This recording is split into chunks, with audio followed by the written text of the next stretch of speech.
Tapi nggak taunya hamil sendiri padahal posisi udah tua. Hamil tahu-tahu besar, kan tetangga curiga. Ditanyain, saya nggak tahu hamil sendiri. Padahal dia itu sendiri tahu berkawinan dengan jin. Cuma secara di lingkungan dia itu nggak mau terus terang. Padahal memang orang lingkungan mengakui dia itu punya kelebihan, memang secara ilmu kebatinan gaib memang diakui bagus, lumayan lah. Assalamualaikum warahmatullahi wabarakatuh. Semoga yang nonton video ini diberikan kesehatan, rezeki, umur yang panjang. Kali ini saya bersama Kang Fadil dari Tegal akan menceritakan sebuah kisah hidupnya. Gimana ceritanya? Langsung saja. Kampung saya itu desanya Gembong Kulon, kecamatannya Talang, ikutnya Kabupaten Tegal. Dulu kala itu menurut mbah saya itu masih hidup, kelahiran sekitar 50-an. Kalau kejadiannya itu sekitar tahun 80-an. Jadi ada seorang perempuan namanya Botor, itu asli pribumi desa Gembong Kulon. Dia itu kalau orang sekarang bilangnya paranormal, kalau orang sekitar orang pintar lah ya. Kalau dalam tanda kutip mbah dukun, tapi dia wanita. Itu seorang janda, belum punya anak. Punya anak manusia sekitar 4, anaknya laki-laki 3, cewek 1, itu manusia. Setelah itu ditinggal suaminya sekitar berapa tahun itu, memang dia tuh punya kelebihan dari keturunan. Namanya Botor itu sirinya berganti waktu terjadi perkawinan dengan jin. Padahal dia itu kan duda, randa, janda. Tapi nggak taunya hamil sendiri padahal posisi udah tua. Hamil tahu-tahu besar, kan tetangga curiga. Ditanyain, saya nggak tahu hamil sendiri. Padahal dia itu sendiri tahu berkawinan dengan jin. Cuma secara di lingkungan dia itu nggak mau terus terang. Padahal memang orang lingkungan mengakui dia itu punya kelebihan, memang secara ilmu kebatinan gaib memang diakui bagus, lumayan lah menonjol. Sampai persis kayak standarnya manusia 9 bulan, usia kandungan 9 bulan itu melahirkan. Tapi aneh, pertama kelihatan kayak manusia biasa lah, tapi di kakinya itu istilah orang Jawa itu keracak, atau kakinya domba, kambing, wedus. Mukanya manusia, rambut panjang. Seketika pas lahiran kelihatan, tapi hitungan berapa detik menit itu ngilang, nggak kelihatan wujud seorang bayi itu. Lambat tahun perkembangan, standar dengan manusia itu beda jauh. Jadi hitungan berapa hari aja udah cepet gede gitu. Dikasih nama Joleha. Itu Perempuan. Secara fisik wujud manusia, tapi kakinya keracak atau kaki kambing.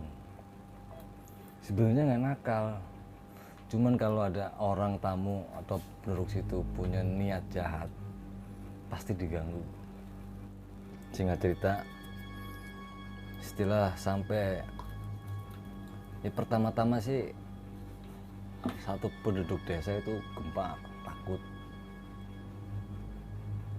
Ciri keluarnya itu pokoknya kalau hujan riwis pasti nongol. Kalau mau yang lihat banyak lah, hampir 50% penduduk ngelihat. Tapi memang nggak nakal, kalau ada orang yang mau niat jahat itu baru gangguin. Misalnya ada tukang becak suruh nganterin, dia tuh punya niat jahat sama penumpangnya lah. Dia kan istilah di kampung balikan Jakartanan, dikirakan uang banyak, itu ada niat jahat, mau ngambil apanya itu diganggu sama dia, becaknya itu perasaan digenjot tapi nggak jalan di tempat. Kayak apa sih, kayak odong-odong lah istilahnya. Singkat cerita, siapapun Santoro, kecamatan, kabupaten mengenal yang namanya Joleha. Dimanapun disebut Joleha pasti nongol, pasti nyamperin. Itu udah dewasa apa masih? Udah dewasa, kan perkembangannya secara hitungan manusia itu beda jauh. Hitungan hari, minggu aja udah gede, Lebih cepet ya? nggak kayak pertumbuhan manusia. Itu yang jelas mbak saya kan juga alhamdulillah punya kelebihan lah. Dia juga pernah nanyain, kalau memang niatnya nakal, kamu saya usir dari sini, tapi kalau mau baik-baik nggak apa-apa, istilahnya jadi benteng kampung sinilah. Setelah termakan waktu umur, orang tuanya itu kan namanya Botor. Itu kan secara manusia kan punya umur lanjut usia kan mendekati. Sampai hari H namanya Ibu Botor itu meninggal. Semenjak meninggal itu dia jadi pemarah, nama yang anaknya itu istilahnya perkawinan silang antara manusia dengan jin. Istilahnya di kampung dia punya siluman. Itu jadi marah, pemarah, gak kayak dulu. Pemarah apapun itu digangguin sama dia. Ada yang kalau dulu kan listrik masih jarang ya, belum terlalu banyak lah.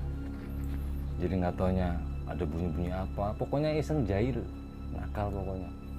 Sampai itu memang kalau orang dulu kan dikatakan orang pintar itu kan lumayan banyak ya, nggak kayak orang sekarang lah. Orang dulu kan tulus-tulus tanpa pamrih. Jadi secara kebatinan memang artinya tulus kan katanya bagus, cepat. Itu berkumpul istilahnya kayak musyawarah gitu, karena terjadi gonjang-ganjing yang mengganggu desa, kenyamanan. Kumpul diusir dia nggak mau, karena saya lahir di sini, ini kampung saya, hak kamu apa ngusir saya? Ibu saya asli orang sini, tapi kamu nakal gangguin orang, begini ya nggak terima. Jadi kalau secara kasat mata orang normal tuh nggak ada apa-apa, tapi secara itu perang. Kita di sini misalnya mbak saya di sini, tapi secara ininya perang, tanding. Nah, dia tuh nggak mau karena dia itu merasa pribumi sini, penduduk sini, kampung itu. Sama melegenda itu sekitar tahun 90. Saya masih kelas SD itu, kelas 2, 3 lah, 93. Saya masih ingat betul itu. Nah kebetulan mbah saya yang perempuan kan Mbah Uti, itu kan jualan di pasar, dari daun pisang nyari dijual. Itu waktu itu kendaraan ke pasar itu masih jarang, bisa dibilang malah nggak ada lah. Paling pentol becak sama dokar, andong. Itu tiap kali mau pasar pasti diganggu. Pasti itu misalnya bawa barang jualan nih, ditarik-tarik begini jadi terasa berat. Kalau mbah saya yang perempuan kan kurang awas matanya, tapi merasa berat. Ini ada apa? Sampai baca sebisanya, ya dia lepas sendiri. Sampai bener-bener bikin heboh warga, bener-bener dilawan semua. Akhirnya dia nyerah, dibuang nggak tahu kemana. Orang pribumi desa nggak ada yang tahu dia dibuang kemana. Tapi kalau disebutin namanya, dia nongol. Pasti nongol, nyamperin. Kalau budikan silahkan. Pas hujan, apalagi hari Jumat Kliwon, hujan pas waya maghrib, coba aja dipanggil, pasti nongol. Joleha, apalagi khususnya di daerah kampung saya, sampai sekarang pun masih. Tapi kalau yang namanya Joleha itu memang benar-benar otentik. Semua orang melihat, saya pun melihat, sampai tidur nggak bisa tidur, namanya anak kecil gimana. Sekarang gimana wujud manusia, kakinya kaki domba. Coba kalau dibayangin secara pada ngeri itu. Ciri-cirinya secara orang normal melihat nggak ada wujudnya, tapi ada suara kayak suara kuda gitu loh, toplak itu cirinya. Jadi suara terdengar, wujud nggak kelihatan. Joleha wujudnya kayak orang bilang sekarang kayak kuntilanak lah, tapi beda, itu kan berlubang, itu beda, mulus putih, rambutnya panjang, agak juling matanya. Orang saya pernah lihat sendiri, masih terekam itu, kelihatan masih anak kecil tapi terekamannya masih sekarang nggak terekam. Sampai tahun berapa itu udah hampir diam, nggak ada kabar itu. Sekitar tahun 90 saya kelas 4 SD, sekitar 94.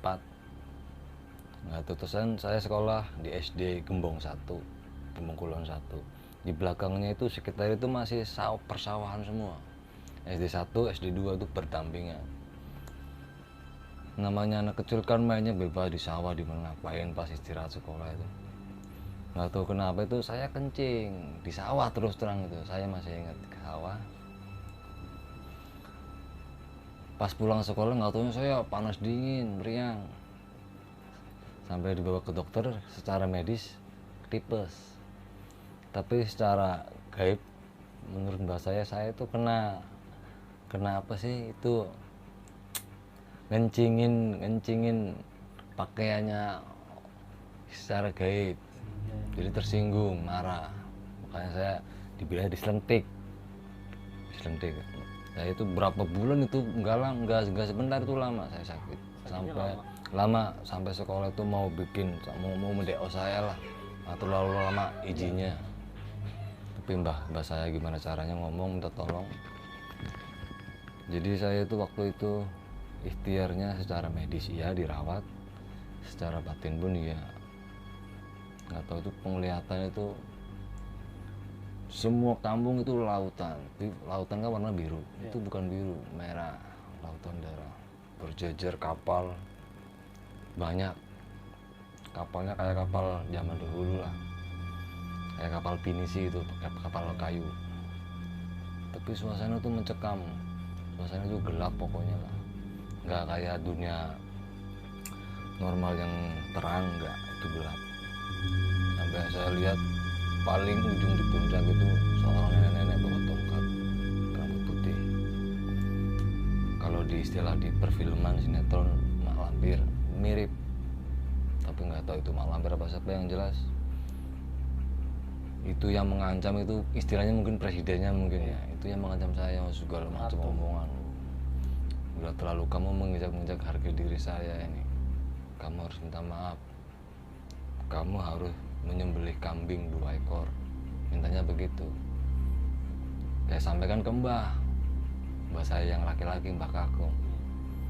Kakung saya gimana caranya, duit nggak ada, kambing zaman dulu tuh masih mahal mas, masih mahal mas, belum kejangkau lah, walaupun ada yang ternak, tapi secaranya mahal, nggak kebeli lah. Jadilah ritual, istilahnya untuk orang kampung bilangnya nebus, untuk menebus tumbal. Untung kata mbak saya, untung mintanya kambing, coba mintanya kamu. Sampai mbak saya tuh sebelum dilakukannya ritual itu istilahnya negosiasi, minta keringanan. Apakah nggak bisa selain kambing, ayam ke, 2 ke, jangan kambing, nggak bisa. Kata si nenek-nenek itu presidennya, untung nggak anak kamu yang saya ambil, saya minta kambing. Ini pun karena ada anak buah saya yang asli desa sini. Siapa namanya? Sebut lagi namanya serta yang awal, Joleha. Disebut lama dia. Untung ada dia. Dia itu kenal sama kamu. Bilangnya begitu. Namanya Joleha masih ada. Biar kamu udah ngusir dari kampung, dia masih ada di sini, di kampung ini. Dimana ada istana khusus yang kamu nggak bisa masuk. Nenek-nenek presiden itu ngomongnya begitu. Untung ada di Joleha, kamu harus bersyukur sama dia lah. Walaupun kamu udah mengusirnya, tapi dia masih punya kasihan sama anak kamu itu. Terserah kamu, kalau kamu nggak nyediain kambing 2, anak kamu saya bawa, harus ikut saya. Jadi negosiasi pun gagal total. Mau nggak mau, duit dari manapun diusahakan kambing 2. Hitungan berapa 2 minggu, alhamdulillah saya sembuh total. Kalau dulu hitungan berapa 3 bulan lah ada itu saya bed rest, benar-benar nggak bisa ngapa-ngapain. Kalau istilah orang modern koma 3 bulan itu.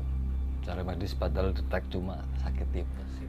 Nggak taunya secara gaiban saya disandra lah, istilahnya di penjaranya dia. Semua orang tua saya yang kandung yang Jakarta nangis. Sekarang gimana 3 bulan nggak bisa ngapa-ngapain? Makan enggak, makan dari infusan doang. Itu nggak sadar. Nggak sadar, cuma kan tadi saya lihat, saya tuh melihatnya itu lautan darah semua. Jadi kelihatan istananya lah, istananya ada di kampung saya. Persisnya itu emang daerah sekitar sekolahan SD Gembong Kulon 1, SD Gembong Kulon 2, sekitar situ. Itu memang ada istananya, istilahnya kerajaan jin. Ya penguasanya itu, cuman dia tuh nggak nyebut namanya siapa.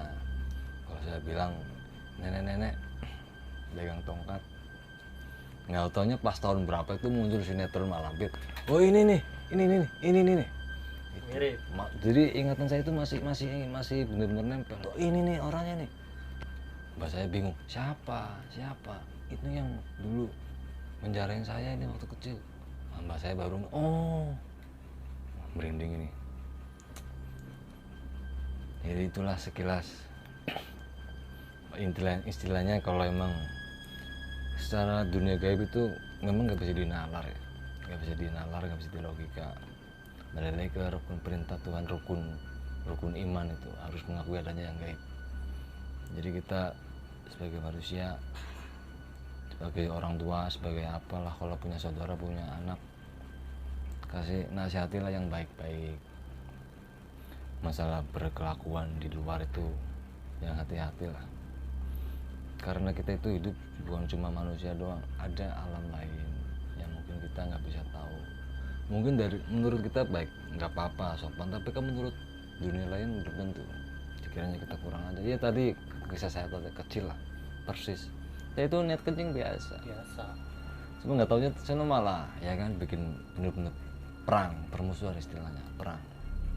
Tapi alhamdulillah emang udah semenjak itu minta tebusan itu aman-aman aja. Alhamdulillah sampai sekarang saya nggak pernah sakit, alhamdulillah. Nggak pernah sakit parah sampai ke dirawat opname, nggak pernah semenjak itu. Kalau saya inget-inget sih perjalanan saya, umur saya memang ada aja yang iseng-iseng gimana, tapi nggak sampai parah kayak dulu lah. Intinya mungkin udah kenal lah ya, oh ini pernah di penjara nih, oh ya sohib, oh kena istilahnya mungkin begitu. Jadi kalau ada apa, alhamdulillah nggak terlalu parah lah. Mungkin karena udah kenal dulu, pernah di penjara, mungkin udah kenal. Kata mbak saya sih begitu, karena kamu udah dikenal, kamu tuh pernah di penjara sama ratunya. Iya, jadi anak buahnya sini tuh kenal semua. Jadi kamu nggak bakalan sampai parah lah gitu. Berjalannya umur emang banyak sih gangguan-gangguan, tapi mulai dari sampai ada apa namanya tuh, kalau orang Jawa bilang gaman, mustika, yang senjata gaib lah, misalnya pusaka gitu. Kalau menurut orang Jawa kan pusaka kan ada 2 macam warna. Kalau warnanya merah itu jahat. Ya itu yang muncul ke saya tuh warna biru. Birunya biru kayak biru gas. Pertama muncul titik kayak korek api tuh kecil. Hari pertama, hari kedua kayak apa ya? Kayak lampu tembak, agak gede lah. Hari ketiga ya komet. Warnanya sama biru. Kayak komet, persis kayak komet. Kalau orang dulu tuh, kalau kata mbak saya, itu sebenarnya jodohnya kamu itu. Itu sebenarnya kayak itu balik tadi, karena kamu sudah pernah di penjara. Ini ada salah satu anak buahnya yang suka sama kamu, mau jadi kawan kamu, istilahnya pendamping kamu. Tapi pikiran saya waktu itu nggak mikirin seperti itu. Wah, buat apa? Seperti itu megang itu buat apa? Kata mbak saya, itu jelas jodoh kamu. Kalau kamu harus puasa 3 hari, itu nanti pasti milik kamu. tapi saya yang cuekin, saya cuek, bukan gak respect. Sampai akhirnya hari ketiga itu kayak komets, ngilang, nggak balik lagi. Lambat perjalanan umur lagi, ada lagi bentuknya bukan itu, nggak tahu itu bentuknya apa. Yang kedua itu Quran kecil, kalau orang Jawa bilangnya Quran Istanbul, kecil. Yang kecil-kecil itu biasanya orang dulu taruhnya di sini buat kalung. Istanbul ada yang buat taruh di saku. Itu paham warnanya biru, mau nempel, mau ngikut lah. Tapi saya terus nggak mau, nggak konsen, nggak mikir seperti itu lah. Cuek, karena pikiran saya itu masih trauma yang dulu. Trauma terlalu gimana lah pokoknya. Ini kalau sampai sekarang sih sebenarnya masih, cuman ya aman-aman aja. Nggak ada gangguan yang kayak dulu lah. Karena sekarang kan listrik hampir semuanya masuk. Yang tahu dari bending, sama yang tahu bending, yang tapihnya itu anak ibu-ibu kalau hamil, jarit, itu panjangnya satu kampung. Jadi kalau Jumat Kliwonnya tadi simbolnya khasnya itu Jumat Kliwon hujan itu pasti muter, tapi tengah malam. Sampai saya ada teman saya nggak percaya, tongkrongin terus jam 12 nongkrongin, beneran lewat itu. Cuma di shooting itu nggak kelihatan mas, di shooting itu nggak kelihatan, tapi bisa di mata doang. Itu selendang itu panjang, muter satu kampung. Habis selendang selesai ular, sama muter itu satu kampung. Jalan itu nggak bisa habis mas, jalan tuh nggak bisa habis. Tapi kita lewat itu nggak apa-apa. Tapi kalau kita bisa melihat itu nggak bisa, ada terus. Kayak kalau tradisi orang dulu kayak arak-arakan gitu loh.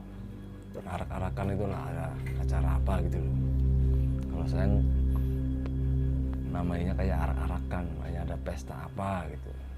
Pasti tiap Kliwon itu mas, di kampung saya mas, sampai sekarang masih mas. Masih ada ya?